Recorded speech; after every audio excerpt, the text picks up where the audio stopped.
Amazing grace, how sweet the sound that saved a wretch like me. Hi, and welcome to Straight Talk About God video. I'm Jack. Jeremiah's vision, God destroys the earth. Ooh. What I want to do is bring a little understanding to a little known passage in Jeremiah 4, verses 23 through 26, because it opens up our understanding to Genesis 1:2, which is extremely important, right? So we'll start out by putting Jeremiah's account in order. What are all the things that existed in Jeremiah's vision? Right? Okay.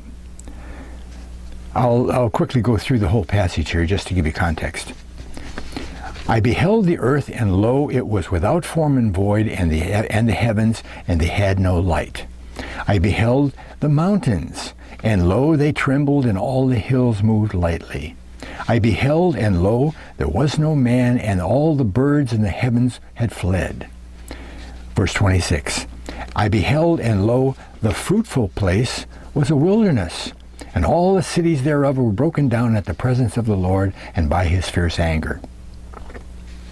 Okay, verse 23, he says that there was the earth, the whole earth, okay? Not just a small portion of the earth, the whole earth.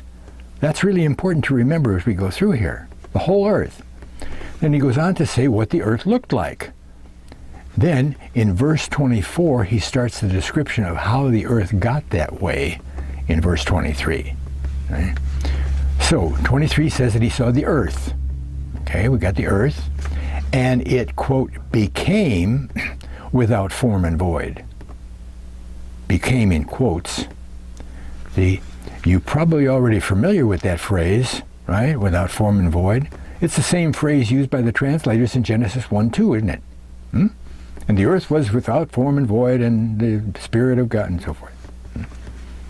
This is probably the reason why the translators added, you get that? The translators added the italicized word was to the verse in Jeremiah. Was without form and void. Every time in the King James that a word is italicized, it means that it wasn't in the original.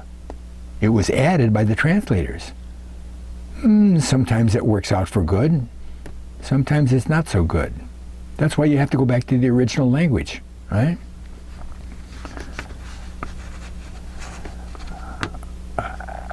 Okay. He goes on with the description by telling us that the mountains trembled. Now we got the earth and we got the mountains. And he doesn't say a or the mountain. He says mountains. Remember, it's the whole earth we're talking about, so it's all the mountains, right? Not just the mountains of the Himalayas or, okay? And the same thing goes for the hills. All the hills were whatever. Okay? Well, this certainly sounds like more than just a big earthquake, one big earthquake, right? Well, New York was hit by a 9.0. No, the whole earth quaked, right? It was a true earthquake, right?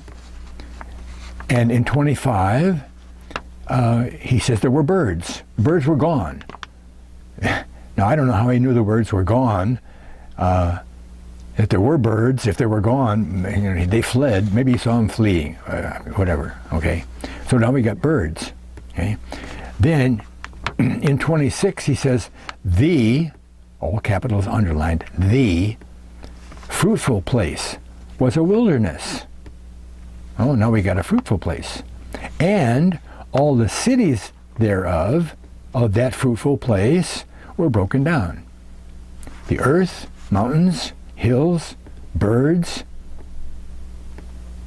fruitful place, cities, okay? But now that the makes it a definite place, the fruitful place. Otherwise he might have said, the fruitful places, all the places that could grow wonderful things all around the earth, became a wilderness. That isn't what he said. He says the fruitful place, not places, right? And other translations, one particular, called the fruitful place Carmel. Puts it right in the Holy Land, doesn't it? Carmel. But Carmel is way up north from Jerusalem on the coast of the Mediterranean Sea.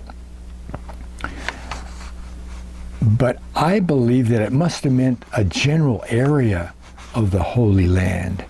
See? And this is borne out right away by what he says about the cities were thrown down. Well, from his perspective, way out in space, looking down and seeing the area that Mount Carmel is in, that whole region, he might have seen 40 or 50 cities.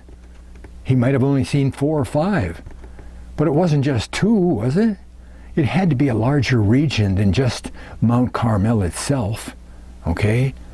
And Jerusalem has been called all kinds of wonderful names. God's home, God puts his name there. Wouldn't the fruitful place have to include Jerusalem? It would in my thinking, anyway. Okay?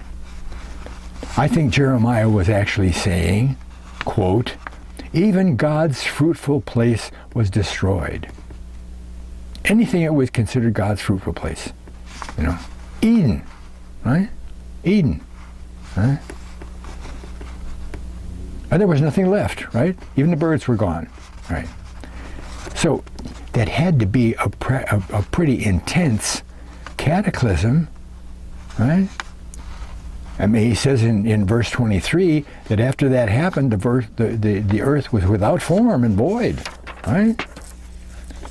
Well, Jeremiah clearly explains what caused all this destruction at the end of verse 26, didn't it? You remember that, what he said? He says, it was by God's presence and fierce anger. God wiped out the earth. When did you ever hear a preacher talk about that? God destroyed the earth. What? Wait a minute. Huh? I mean, think about that. Try to picture in your mind what God would have to have done to destroy the whole earth. Huh? You just wave his hand? No, God doesn't work that way, right? I call God the great delegator, because that's what he does. He hardly ever does anything by himself. Huh? He always sends somebody else to do the work, right? He didn't kill all the people in Egypt before the Passover because they didn't have the blood on the door. He sent the death angel to do that, right? He didn't come down in person and say, hey, world, I'm going to set up a kingdom in a couple of thousand years. You want to get in? He didn't do it. He sent Jesus, right? Okay? So he uses the things in his own creation to accomplish his will. What did God do to wipe out the earth? Huh?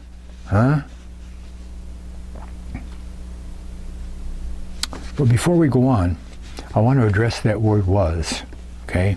We already talked about it. It is not italicized in Genesis 1:2. That means that it is in the original. And because it's in the original, the translator said, oh, well, that's the same thing, we'll just put it in there too. And they put it in Jeremiah, which was a good thing that they did. You know, it made sense, all right? Okay? If you look up the word in Hebrew that's translated was, you find in Genesis 1:2, you find that it says haya, okay? It's defined as a primitive root, which means to exist, but then it defines the exist. Say to exist, that is, be or become, comma, come to pass. So Genesis 1:2 could have started out by saying, the earth came to pass to be without form and void. Translators just as easily could have said, and the earth became a waste, tohu, buhu, bohu, tuhu, those two words, without form, and a desolation, void, right? And I'm sure that's what Jeremiah meant, because it was the same event that he was talking about that happened thousands of years before he was there. Why was he telling us that? God was telling us that so that we could connect it to Genesis 1:1 and 1:2. It was at the mouth of two a thing is confirmed. It's the second time he told us about it. He just left out the details in Genesis 1:1, right?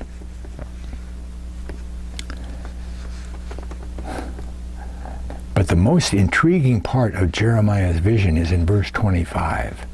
25, just before he says that the birds had fled. Right? He says that there were no Adams. Adams. And the English word used by the translators is man.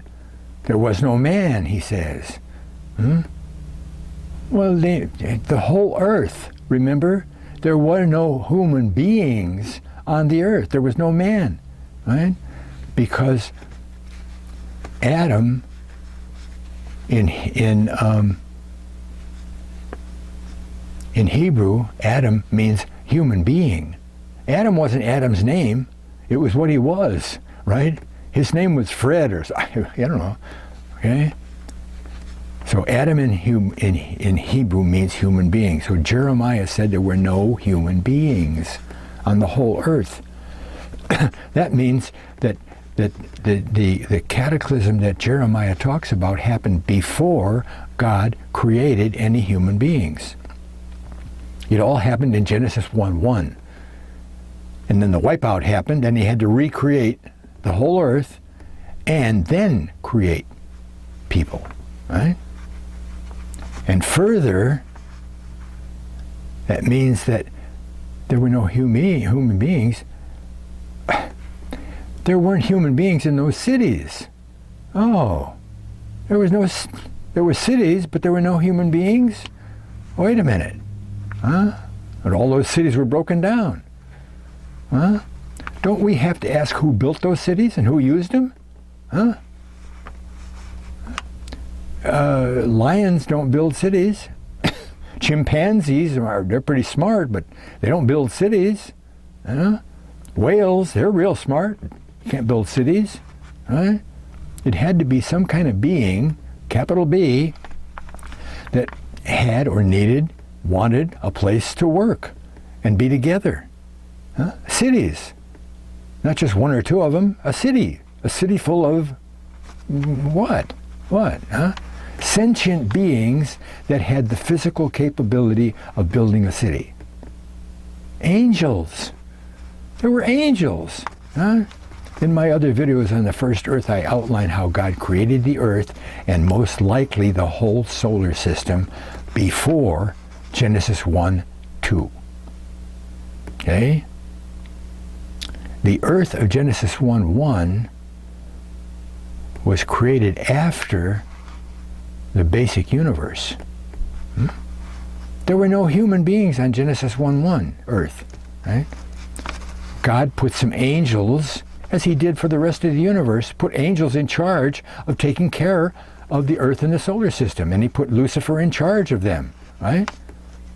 And those angels were seen by God to be corrupt and corrupting, so he wiped the slate clean, and the earth became a waste and a desolation, without form and void, from the wiping. But he also destroyed the fifth planet from the sun. Jupiter was not the fifth planet for the sun. Jupiter was the sixth planet from the sun. And that planet, the fifth planet from the sun, had become the headquarters, if you will, of Lucifer and the angels that were there to take care of the whole system, right? They were put in charge of the solar system. Satan is still in charge of the earth, isn't he? Prince of the power of the air? Right. That was his original job. Now we remember a woman named Rahab. She was a madam in the city of Jericho. You remember, she's the one that helped the spies escape before they conquered the city? Spies? But the Bible mentions a different Rahab. 3 different times says it was destroyed. Destroyed. Right? Psalm 87:4, Psalm 89:10, and especially and specifically Isaiah 51:9, which says, quote, "Awake, awake, put on strength, O arm of the Lord." Get that strong arm ready for something. Right? It says, "Art thou not the one that hath, art thou not it that hath cut Rahab?" Cut Rahab. The strong arm of the Lord cut Rahab and wounded the dragon. Whoa. Wounded the dragon. See, the mention of the dragon makes it different than what Strong's defines it as, right? Strong says that Rahab was just an epithet was used for Egypt. Epithet lost the battle and they... Well, maybe that was true at a time. I don't know whether it was true or not. But surely any setback that Egypt had, they even lost all their army in the bottom of the Red Sea, didn't they? Huh? That might have held Satan's agenda back a while. But could it be called wounding Satan? Whoa, that's some heavy stuff. Wounding Satan, right? It's Rahab being blown up, you know, thrown out of heaven, huh? Okay? This cataclysmic destruction of Rahab resulted in the formation of the asteroid belt. The asteroid belt. Scientists forever have known, have said, that there was a planet there. And something happened to the planet and became the asteroid belt, all the little pieces, right? It all fits. Everything fits, right? Not only when that destruction happened, you back away from the solar system and you see all the planets lined up, and Jupiter's out there, and right in front of Jupiter is this good big planet, a big planet, and then Mars, and then Earth, and that big planet blows up, boom, and all that stuff comes out into the, right? And it probably went past Mars with such destruction that it pulled the atmosphere, or most of the atmosphere, off of Mars, right? And by the time all the bits and pieces got to the Earth, it wiped out everything. And there was nothing left but the ocean. The Earth was without form and void. It's a simple logic, right? Okay. Wounded the dragon without form and void.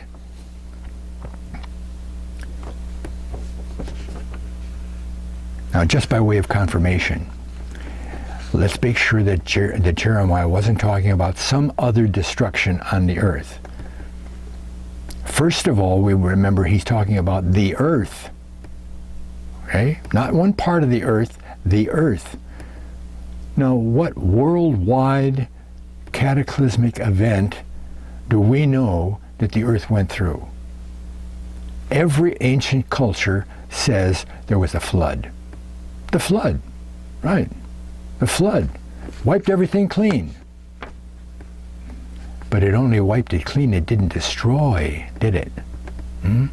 It did destroy some things. What did it destroy? Everything that breathed. Right. Okay? So because it didn't require God to recreate all the plant life and all the animals, all that. God sent the animals that he wanted to save to Noah. Jasher outlines that You know, they came and they presented themselves to Noah, and if they crouched down and showed obeisance, they were accepted. God sent them and accepted them, and they went into the ark. The ones who didn't do that were put aside. See? Because before the flood, those bad angels did some rotten things with everything on the earth. Okay?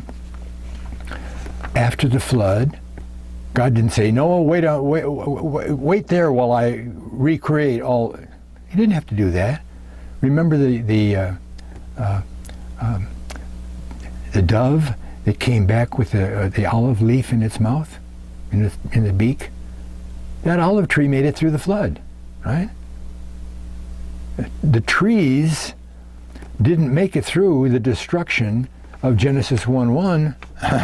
No, everything was destroyed.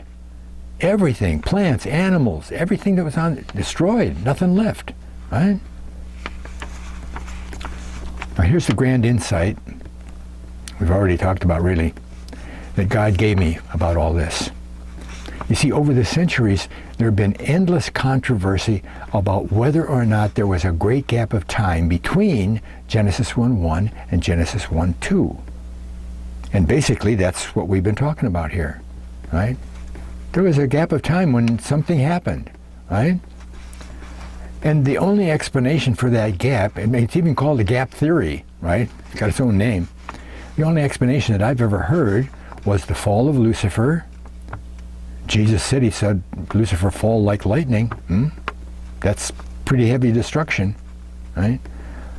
Except that Lucifer is almost as good as the archangel Michael, right? One bolt of lightning, it's not going to bother Michael or Lucifer. But if God destroys his planet, that's pretty wounding, even if it isn't physically wounding to a spiritual being. Okay. There was a grand conflict in heaven, the rebellion of 1/3 of the angels.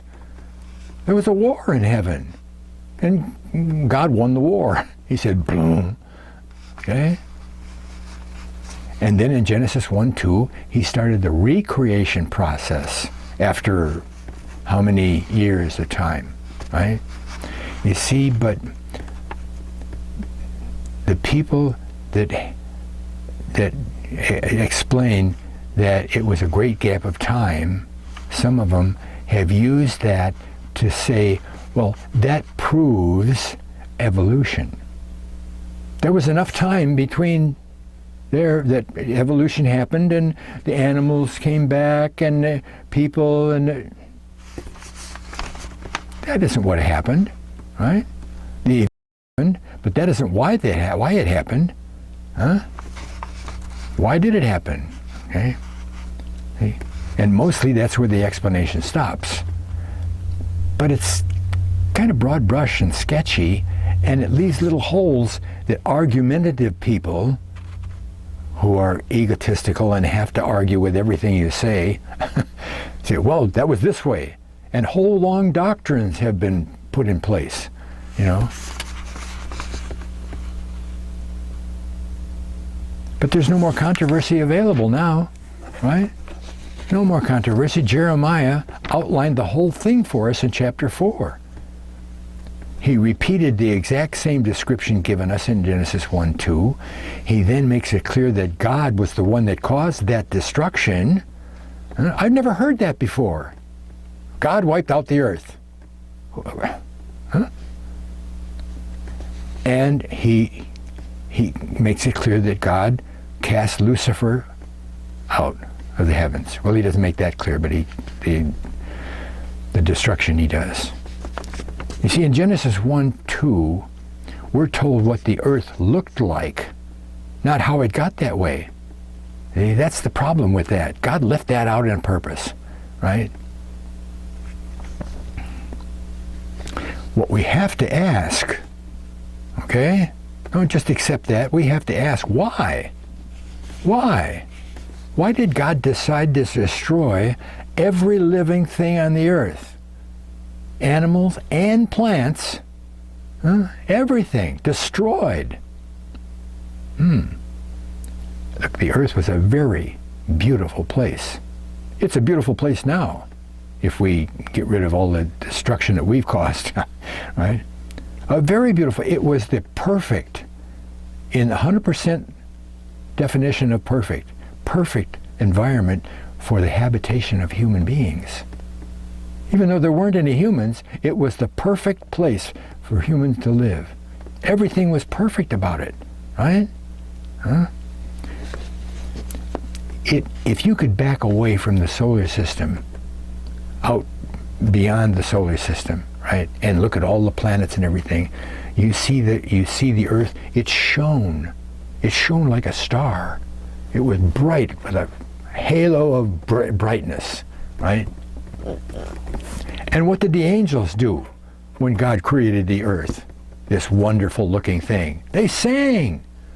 They rejoiced in heaven for who knows how long. They rejoiced. Well, look, wait a minute. The universe already existed, galaxies and suns and nebulas and all the beautiful things that we see in the heavens, right? And yet, the angels sang when the earth was created because it was such a beautiful thing. Right? How did it shine? Like it had an aura, because it had a canopy around it. An ice canopy, might have been 60 miles thick, who knows. But you could see through it. You could see the stars, see the moon.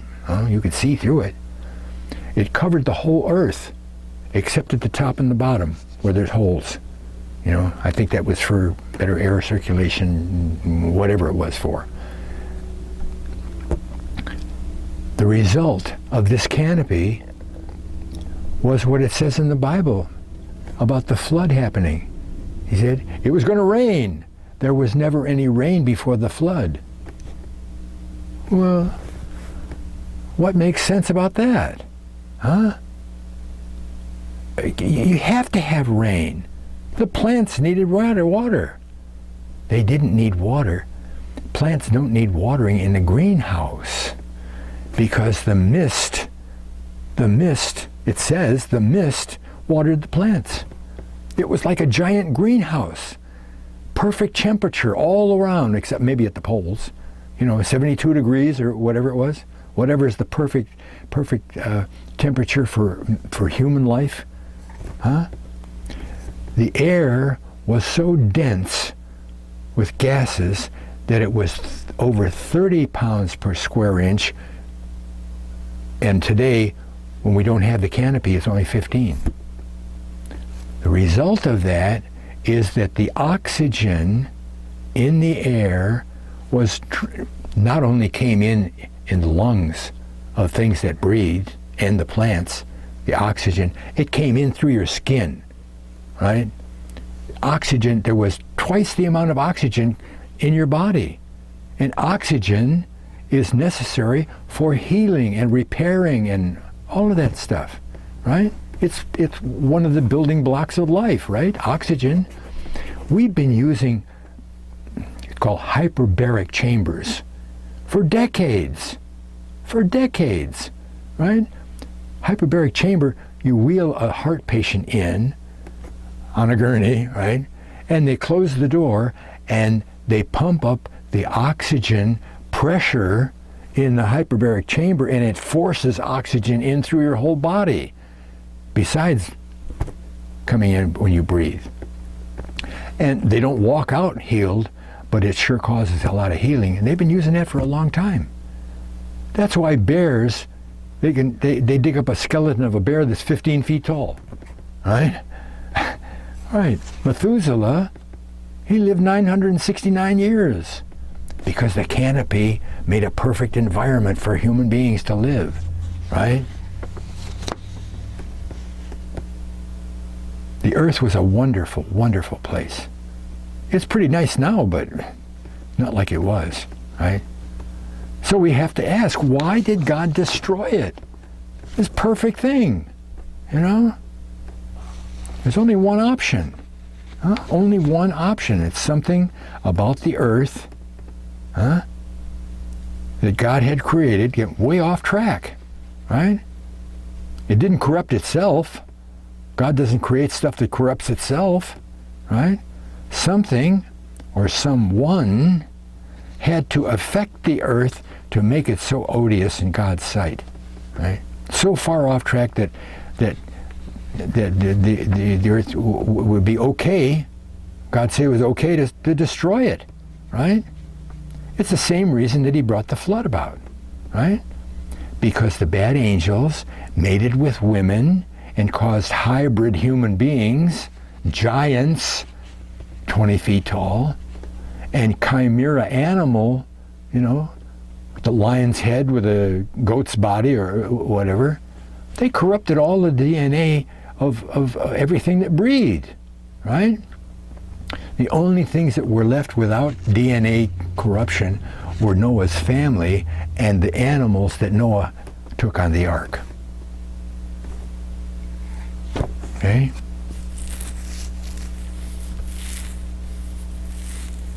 So someone had to corrupt the first earth, right? Otherwise God wouldn't have to destroy it, right? He could have just blew up Rahab, and kicked Lucifer out, but he had to destroy the corruption on the earth also, right? It's the only answer that you can come up with, right? It's the only answer we can confirm with Scripture, right? Nothing that we know of existed at that time except God, the universe, and the angels. That's all that existed. Again, flying saucers from the Pleiades didn't come down with aliens and cause that destruction, the corruption, right? It was the angels, right? So when we add this bit of information to all we know about God and his creation, the picture is completely filled out. There's no puzzle pieces that aren't in place already. There's no place to controversy anymore. God created the universe. He then created the angels to take care of it. He then created the earth and the solar system, to which the angels sang, right? Sang. And he put certain angels and Lucifer in charge of stewarding the solar system and the earth, taking care of it.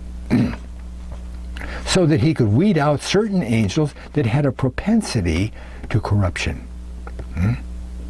And the angels and Lucifer showed God that he was right. And they corrupted the earth to the point where he said, okay, I'll just wipe it out, right? Blowing up their home planet, right?